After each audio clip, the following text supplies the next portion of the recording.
아나스타시아가 들려주는 이야기. 자기 가문을 모으는 자. 우리들이 가원을 생각하고 지으려고 계획할 때 미처 우리가 알지 못했던 새로운 의미가 포함된다는 것을 아나스타시아는 알려주고 있습니다. 그것은 바로 자기의 가문에 속한 모든 사람들을 모을 수 있다는 것입니다. 이 놀라운 이야기를 지금 시작하고자 합니다. 가원에 기틀을 놓은 사람은 거기에 자기 가문의 사람들을 모을 수 있고, 그런 위대한 행위에 대하여 그들은 그에게 감사한 마음일 거야. 수호천사처럼 이들이 가원을 지은 사람과 가원을 아끼고 지킬 거야. 삼라반상의 그 어느 것도 흔적 없이 사라지지 않아. 하나의 상태에서 다른 상태로 단지 옮겨갈 뿐, 사람이 죽고 그의 육체가 흙에 묻히면 그로부터 나무와 풀 그리고 꽃이 자라. 몸이 하나의 상태에서 다른 상태로 넘어가는 거야. 그렇다면 가장 중요한 에너지 복합체인 사람의 영혼은 무엇으로 변할까? 그것은 우선 육신이 놓인 장소에 허공에 머물러. 이것을 알고 일부 종교에서는 육신을 바로 흙에 묻지 않아. 사람의 시신이 흙과 접하도록 묘지에 묻히고 나면 영혼은 몸이 묻힌 장소 위에 떠서 머물러. 얼마간 친척지간의 사람들이 무덤 곁에서 머무르지. 몸을 잃은 영혼은 청각, 시각을 잃어 보거나 들을 수 없어. 하지만 그 영혼에 대해 사람들이 말하거나 생각하면 느낄 수는 있어. 좋은 얘기를 하면 영혼은 기분이 좋아. 나쁜 얘기를 하면 나쁘고. 얼마 후 사람들은 묘지를 떠나지. 영혼은 자기 몸이 붙인 봉분 위에 얼마간 머물러. 그렇지만 이제는 아무것도 느끼지 못해. 공허할 뿐. 매일의 일상에 바쁜 현대인들은 사망한 혈육을 쉽게 잊고 살지. 현대인들의 아파트에는 사망한 혈육에 대해 추억할 것이 아무것도 없어. 1년, 5년, 10년이 지나면 그 누구도 망자에 대해 추억하지 않고 망자의 혼은 완전한 공허에 처하게 돼. 지금 우리가 말하는 대상은 그나마 얼마 전 죽은 사람들이야. 하지만 100년 전에, 1000년 아니면 100만 년 전에 살았던 혈육들도 있거든. 이들은 모두 완전한 망각에서 머무르고 있어. 가원을 짓는 사람들은 온 가문을 집합할 수가 있어. 자기 혈육에 대해 생각하고 상상해 보면 돼. 그러면 영혼이 화들짝 놀라고 자기를 생각하는 것을 느껴. 우주의 어느 구석에 소재해 있던 그 영혼은 이 생각의 빛을 따라 그 생각이 나오는 곳을 향해 돌진할 거야. 사람은 자기의 혈육 모두를 기억할 수는 없어. 또한 내내 혈육에 대해 생각하고 추억할 수도 없지.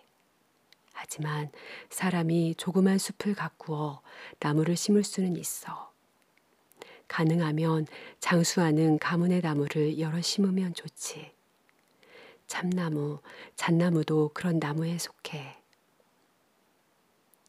나의 가문의 모든 성원을 추억하는 뜻에서 이 나무숲을 혹은 가로수길을 심습니다.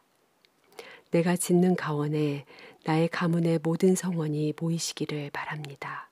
과거에 살았거나 또는 미래에 살 사람들까지 라고 자기 자신에게 말함으로써 가문의 생각을 반드시 개시해야 해.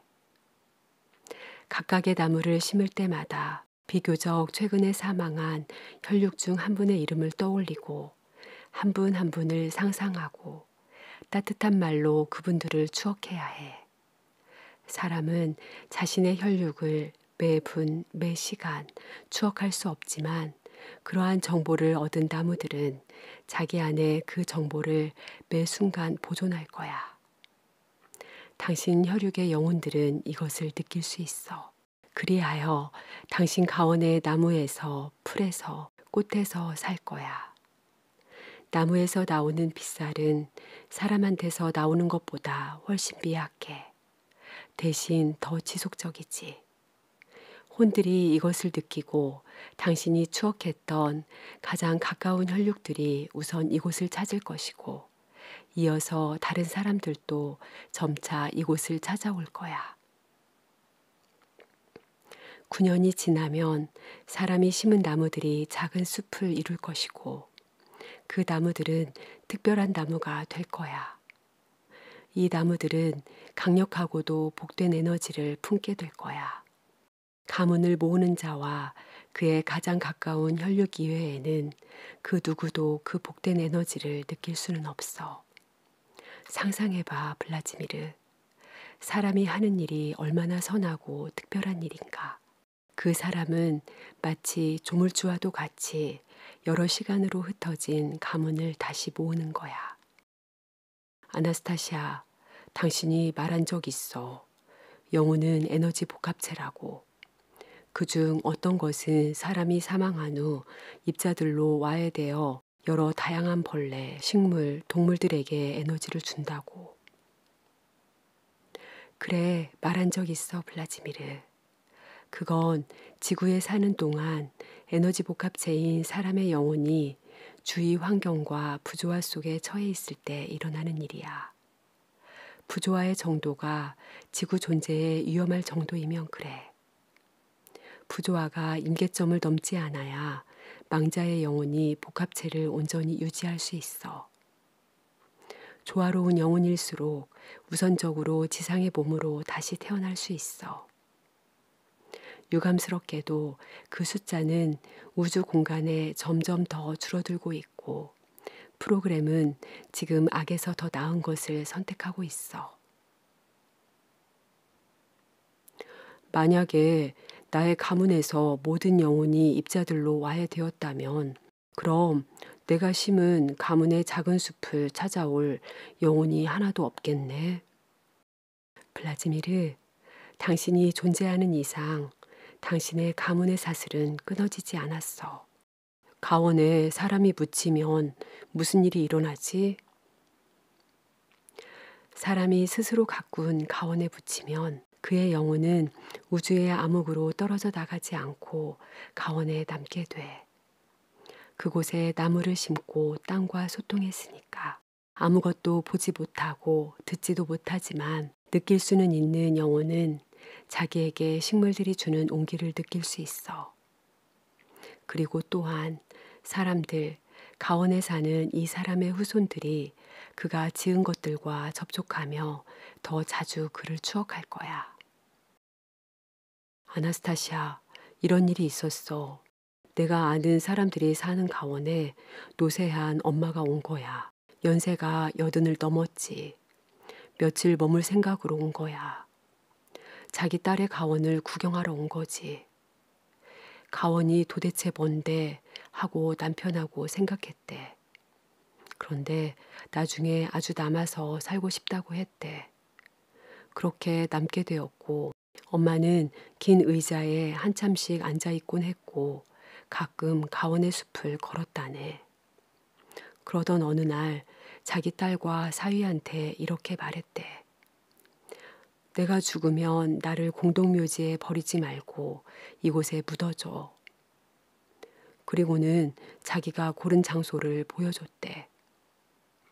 이 나이든 노인이 죽자 딸과 사위는 엄마의 청을 들어준 거야. 이 노인의 영혼은 어떻게 되는 거야? 노인은 가원에 심은 게 아무것도 없거든. 엄마가 긴 나무 의자에 앉아만 있었어도 그녀의 영혼은 가원에 담아. 엄마가 손수 가원에 묻히기를 원하였다면 죽기 전에 그걸 생각했다는 의미이고, 그녀의 혈육이 그녀가 잠들어 있는 곳을 공동묘지보다 더 자주 찾아올 것이고, 더 자주 그녀에 대한 생각을 할 거야. 사람의 의지를 거역하여 그 사람을 가원에 매장해서는 안 돼. 그 사람이 가원에서 무엇이든 했다 해도 안 돼. 그런 일이 만일 일어난다면 그에게 반드시 용서를 구하고 그가 묻힌 곳으로 와서 왜 그런 일이 벌어졌는지 생각으로 설명을 하고 그의 도움을 요청해야 해. 그렇군. 재미있는 상황인걸. 아나스타시아, 과거에 사람들이 이걸 알고 이해했을까? 물론 알았어. 블라지미르, 불과 멀지 않은 과거에도 가문의 무덤을 갖고 있던 사람들이 많아. 당신도 알잖아. 그보다 훨씬 전 과거에는 공동묘지란 건 없었어. 가문의 땅을 전혀 갖지 못한 사람들이 나타나자 생겨난 거야. 도시에 사는 수공업자, 몸종, 하인, 용병 등이 이런 부류이지.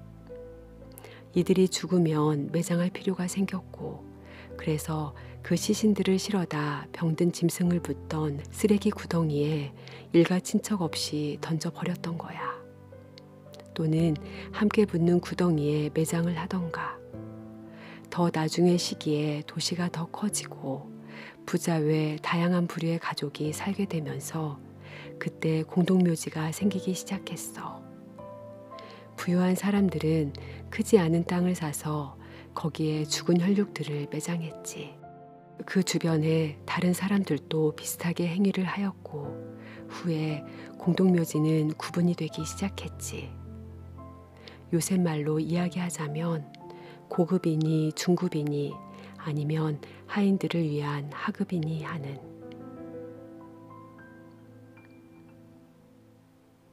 아나스타시아 홍보팀